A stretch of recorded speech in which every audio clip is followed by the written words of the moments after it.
Okay, magandang umaga po sa ating lahat mga ka-agri at mga kaibigan. No, nandito na naman po tayo sa ating programang June Agri Kaalaman TV. Ngayon po ay ibabahagi po namin sa inyo ang aming bagong tanim na Ampalaya Galaxy Max F1 powered by S2 Seeds. Ito na po yung mga ka-agri at mga kaibigan. No, sa ginawa namin kahapon ay nagta-transplant kami at ito na siya.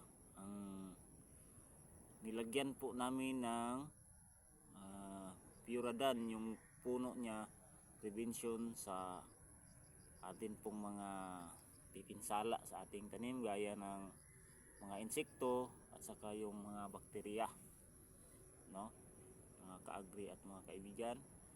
At sa ganitong edad mga ka-agri ay simula po naming ipunla ay nasa 10 days na siya, kasi kahapon ay 9 days siya ay nilipat tanim namin, no, mga ka-agri. At saka isa pa mga ka-agri at mga kaibigan, ay dapat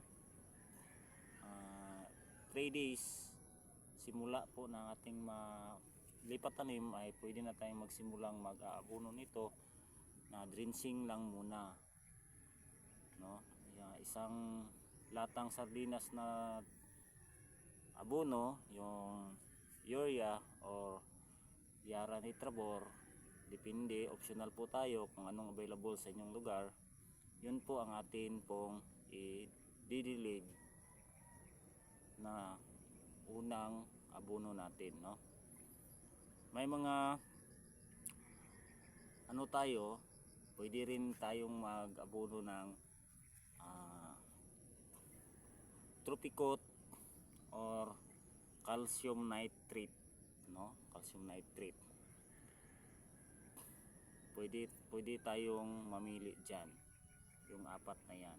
Pero sa amin dito ang available namin ay yung urea at saka yung Nitrabor ng Yara, no. Yan, itong amin pong pinakita mga ka-agri ay isa lang itong halimbawa, no, kasi andyan kadami patungo doon, no. At kung nakikita ninyo yung color violet, yun ang nilagay namin na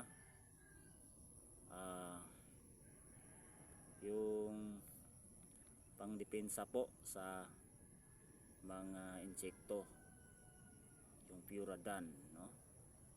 At take note po, kapag mag-aabono na po tayo ay iwasan nating matamaan yung dahon niya, kasi masisira po yung dahon mo, malalanta yun, masusunog dahil matapang po yung abono, no.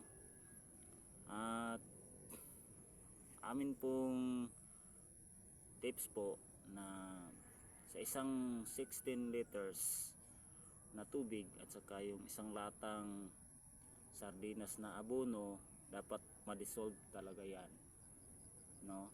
Lalo na po yung maiwasan natin yung masusunog yung tanim, no. At ingatan natin na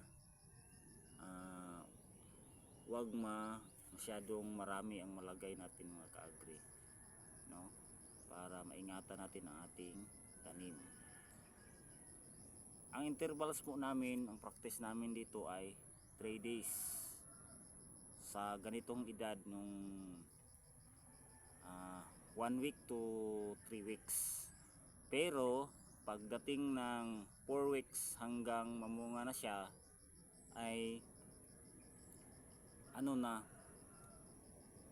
every week na po kaming nag-aabono, kasi mayroon na po kaming inilagay na side dressing. Ano ibig sabihin ng side dressing? Yung abono na hindi tinunaw, yung abono talaga ay nilagay na natin dito sa tapat ng puno.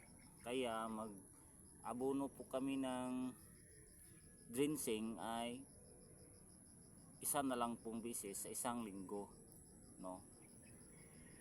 Yun ang practice namin. Ang inalagay natin nga abono mga kaagri at mga kaibigan ay yung side dressing natin ay 10 grams o isang kutsara bawat puno, no? Huwag lang itabi dito, dapat distansya siya para yung ugat ay hindi masusunog kasi matapang kasi ang abono, mainit, no? Yan po ang amin pong i-share sa inyo. Sana po ay meron po kayong natutuhang kunti sa amin pong sinishare ngayon, at inaanyayahan namin kayong subaybayan ang aming YouTube channel, John Agri Kalaban TV.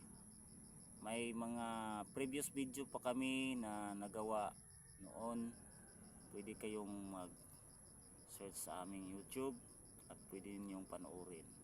God bless po sa ating lahat at magandang araw ulit sa inyo.